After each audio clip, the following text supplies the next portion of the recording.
Hey everyone, welcome to another installment of Harry Potter Theory. In this video, we're going to be discussing the widely hated Peter Pettigrew. He's really up there with the most hated characters of the series, comparable even to, dare I say it, Umbridge. Peter Pettigrew, also known as Wormtail, was a British pureblood wizard born in 1959. He had pale skin, unhealthy hair that was constantly falling out, and blue eyes. He was a snivelling excuse for a man whose loyalties only lay where there was power, and he did not value friendship or love in the way that most do. Pettigrew started at Hogwarts in the year 1971, the same year that Sirius Black, Remus Lupin, and James Potter began attending the school. The quartet of boys would eventually form a group called the Marauders. One thing that they all had in common was that they were all Gryffindors. The Marauders were hellbent on breaking the rules at the school, and were notorious for their rule-breaking and mischief-making. The group existed for 7 years, from 1971 to 1978, and all members were active participants in the First Wizarding War. All 4 boys would also go on to join the Order of the Phoenix, which was a secret society founded by Dumbledore that opposed Lord Voldemort. Though the boys were silly during their time at school, they did seem to mature quite a bit after they left the school. Well, at least some of them did. Pettigrew never quite grew up, and never really became his own person. His personality seemed to just directly mirror those that surrounded him, and he had the least character of the 4 boys. He didn't have his own identity.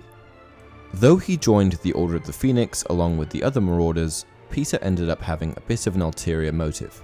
During the First Wizarding War, Pettigrew ended up being convinced to join Lord Voldemort. He wasn't confident that the good guys would prevail, and blindly followed Voldemort in pursuit of power. Sometime in the year 1979, the year before Harry Potter was born, Sybil Trelawney gave her first prophecy.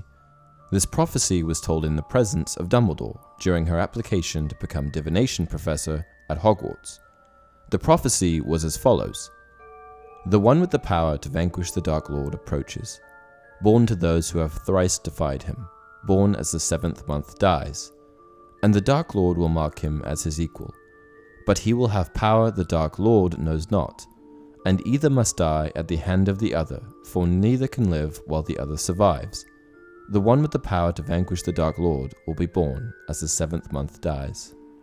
When Sybil told Dumbledore the prophecy, Snape, a then Death Eater, was eavesdropping at the door. Snape, in a snivelling manner, went straight to Voldemort and told him of the prophecy. The boy in question could have been one of 2 boys, Harry Potter or Neville Longbottom. Voldemort deduced that the boy mentioned in the prophecy was Harry, and so he began plotting to kill the boy. Snape, now concerned for Lily's safety, mentioned to Dumbledore that Voldemort was planning to kill the Potters. This led to the Potters going into hiding. Because of his history with James Potter and the Marauders, Pettigrew was made Secret Keeper for the Potters. A secret keeper is a witch or wizard designated to hide a secret. The secret is secured by the Fidelius charm, which conceals the secret inside of the secret keeper's soul. Sirius Black was the initial choice for secret keeper, but Sirius, thinking that Voldemort might target him, suggested that they choose Pettigrew instead. The following excerpt from Sirius addresses this. "Lily and James only made you secret keeper because I suggested it. I thought it was the perfect plan. Voldemort would be sure to come after me. Would never dream they'd use a weak, talentless thing like you. It must have been the finest moment of your miserable life, telling Voldemort that you could hand him the Potters." By this point, Pettigrew was already completely turned to Voldemort's side, and subsequently revealed the location of the Potter's cottage to Voldemort, betraying all of his closest friends in one massive act of cowardice. This was the perfect example of the type of behavior that one could expect from the man that Pettigrew became. A snivelling, disloyal man who was willing to betray his loved ones for just some semblance of power. So, if Peter was this kind of person, then how did he end up in Gryffindor? How did he end up in the house that represents bravery and courageousness, when all that he seemingly represents is cowardice and disloyalty? Why would the Sorting Hat, which claims to have never made a mistake, place him there? In the Sorting Hat's own words, these are the defining characteristics of the houses. By Gryffindor, the bravest were prized far beyond the rest, for Ravenclaw, the cleverest would always be the best. For Hufflepuff, hard workers were most worthy of admission, and power-hungry Slytherin loved those of great ambition. Based on the above, it's hard to see how Pettigrew fits in anywhere. Sure, Slytherin attracts those who are power-hungry and ambitious, but I'm not sure that Pettigrew was particularly ambitious. He just wanted a shred of Voldemort's power, and was willing to become completely subservient in order to obtain that. I don't think that he ever had any sort of plan to usurp Voldemort. Not that he really could have, even if he wanted to. He wasn't even that power-hungry. He was just weak, lacked willpower, and was easily swayed with very little incentive. So again, why was Pettigrew sorted into Gryffindor in the first place? When the hat is placed on a student's head, it uses legilimency to analyze their mind. It then places them in a house based on how closely they resemble one of the four founders. If the hat senses great bravery, Gryffindor is the likely choice. If the hat senses great intelligence, Ravenclaw is a likely choice. If the hat senses that someone is a hard worker, Hufflepuff is a likely choice. And finally, if the hat senses that someone is hungry for power, then Slytherin is a likely choice. Very rarely, every 50 years or so, a hat stall will occur during the sorting hat ceremony. This is when the sorting hat needs additional time to come up with a decision. Usually it is considered a hat stall when the decision takes 5 minutes or longer. This usually occurs when a student has a personality that could be considered equally suitable for multiple Hogwarts houses. In Pettigrew's case, the very rare hat stall actually occurred, and the hat deliberated for 5.5 minutes on whether Pettigrew should be placed in Slytherin or Gryffindor. After being placed into Gryffindor, Pettigrew was extremely happy with the decision that had been made, and immediately began making friends with Sirius, James, and Remus.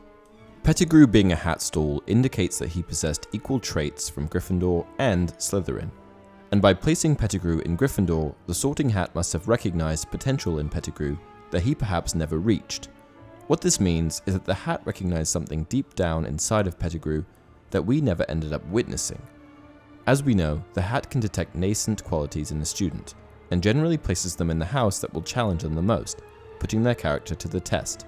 The hat may have detected that Pettigrew was a bit of a snivelling and disloyal man, but also saw potential in him to be great, and by placing him in Gryffindor, he was challenged to be a better person. The person that deep down, he had the capability of being. Slytherin may have been too easy for Pettigrew to embrace his slimy, slithery side, and the sorting hat may have known that they would immediately be a bad influence on him. And so the hat placed him in Gryffindor to truly put his character to the test.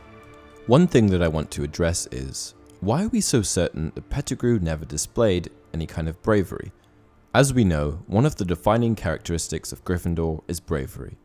But just because you're a bad guy, it doesn't necessarily mean that you can't be brave. Bravery isn't necessarily measured by your moral compass, and actually can be one of your defining characteristics regardless of where you fall in the good and evil spectrum. Many people in the wizarding community entirely disassociate themselves with werewolves, but when the Marauders found out that Remus was a werewolf, James, Sirius, and Pettigrew all learned how to become animagi. This can be an extremely dangerous process, and Pettigrew was never a particularly versed wizard. This made the process extra dangerous for him, but in order to support his friend, he tried anyway, and he was ultimately successful. For the most part, Pettigrew was still brave and determined, just in mostly negative ways. One other thing worth mentioning is that the sorting hat will, in some cases, consider the choice of the student. The sorting hat will analyze how you value or admire the qualities of a particular house. Good examples of this are Crabbe and Goyle, who were never ambitious or cunning, but made it into Slytherin because they placed Slytherin's values in a high regard. It turns out that it is actually possible to influence the sorting hat with your own wishes and desires. I think that this is the key reason that Peter Pettigrew became a Gryffindor. At the time of sorting, it was Pettigrew's desire to be in Gryffindor House. He knew that the house was regarded in a positive light and was synonymous with bravery and power in a lot of ways.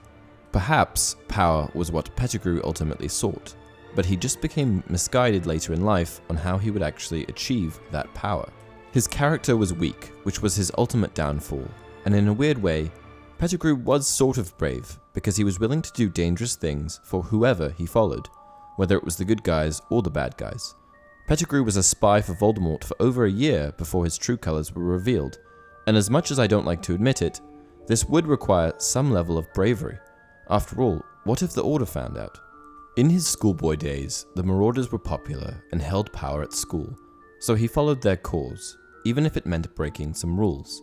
And in the same fashion, when Pettigrew observed that Voldemort held power, he followed him, going as far as to cut off his own hand to provide Voldemort with the second ingredient of his regeneration potion. At the end of the day, Pettigrew is just a follower, and he lacked the strength of character to define or follow through with his own core beliefs. His allegiance was purely where the power was, and regardless of whether that power was driven by good or evil, he has shown us that he was willing to do whatever it takes to support that source of power. Pettigrew is morally corrupt, a symbol of betrayal, and a sniveling excuse for a human being, but at the end of the day, he did exhibit traits of both Gryffindor and Slytherin, and because of his desire to be in Gryffindor at the time of his sorting, he was able to influence the Hat's final decision, ending up in Gryffindor House. And that's it for this video. What do you guys think? Why do you think that Pettigrew ended up in Gryffindor? Let me know down below. If you enjoy the content, please remember to like and subscribe. Until next time, you're a wizard, Harry!